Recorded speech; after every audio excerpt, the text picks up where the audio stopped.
Assalamualaikum warahmatullahi wabarakatuh.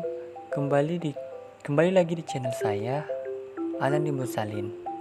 Untuk video kali ini, saya akan membahas kuliah umum Fakultas Pertanian Universitas Muhammadiyah Jember tentang Smart Farming Precision Agriculture 4.0. Pemateri Dr. Insinyur Muhammad Hasmi, DSS.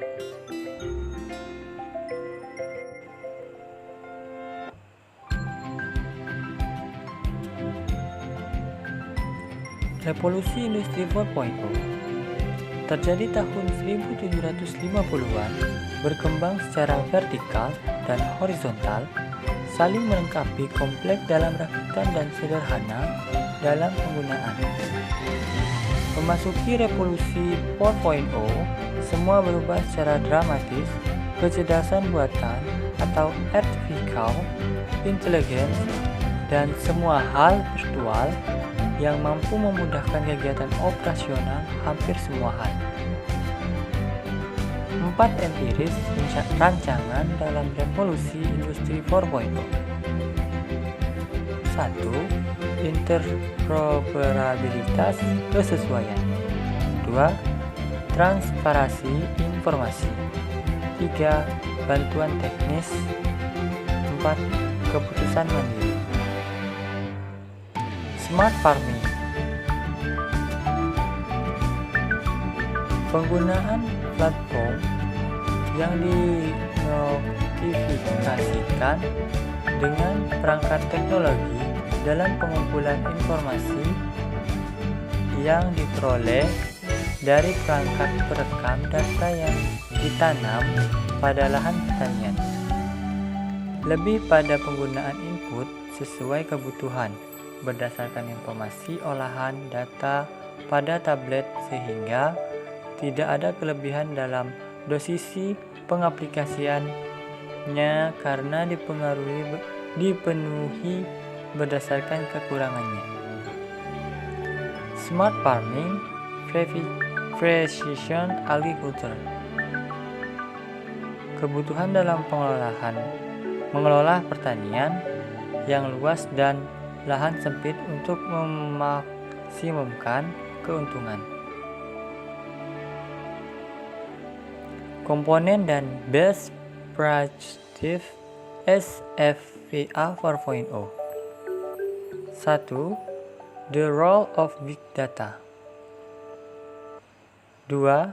The Internet of Things session in field and on livestock. 3. Aplikasi komputer dan HP. 4. Penggunaan GPS, satelit, dan Wi-Fi. 5. Sprayer drone. 6. Prediksi dan nego harga hasil panen sebelum tanam. 7. Menerapkan manajemen operasional dan manajemen risiko. 8. Menjamin keamanan pangan dan mencegah HPBG. 9. Best Practice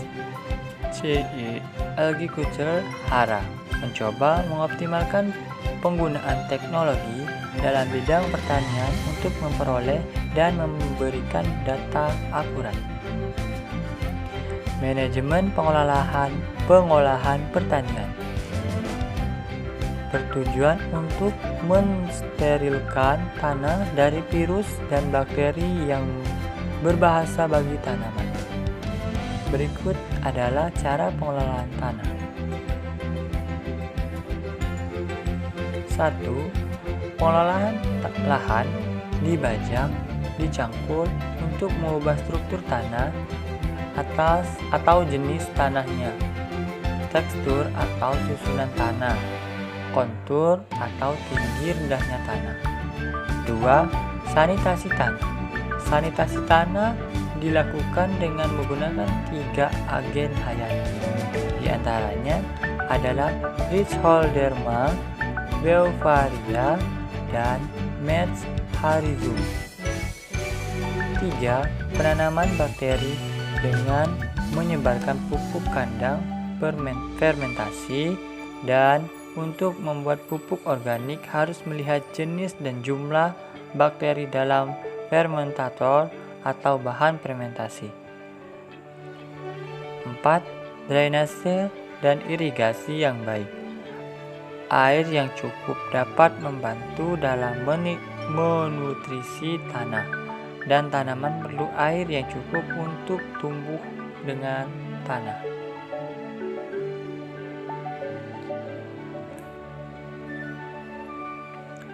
Manajemen penanaman. 1. Penunasan. Penunasan dapat dilakukan dengan merendam biji dalam larutan air matang suhu 40 derajat Celcius dan berikan pendawa subur tubas 5 tutup atau 25 cc per air hangat dalam ketentuan. Untuk biji sayuran direndam 5-30 menit. Untuk biji padi selama 12 jam dan tanaman biji keras selama 48 jam. Selanjutnya biji ditebar pada kertas tisu dan ditutup dengan paranet. 2. Pembibitan. Pembibitan dilakukan dengan cara menyiapkan tanah dan pupuk fermentasi dengan perbandingan 1:3:1. Memasukkan ke dalam polybag kecil atau bekas aqua. Siram dengan agen hayati masing-masing 2 sendok per 15 liter air. Tambahkan 15 tutup pandawa subur. 3. Penanaman di lahan. Lahan dibuat bedeng atau lubang. Berikan pupuk kandang fermentasi. Siram dengan pandawa pertumbuhan. Siram dan biarkan selama 3 hari. 4. NPK 25 dan 6. NPK 25 berfungsi sebagai membantu pertumbuhan tanaman. NPK 16 berfungsi sebagai pembantu pembungaan tanaman. Tindak lanjut. Berpikir terbuka, mengikuti para ahli yang rekam jejaknya bagus. Penyesuaian kurikulum mengadaptasi 10 skill di era 4.0. Link and Match Academic Business Industry. Inteligensi ilmu untuk perkembangan pertanian. Terima kasih.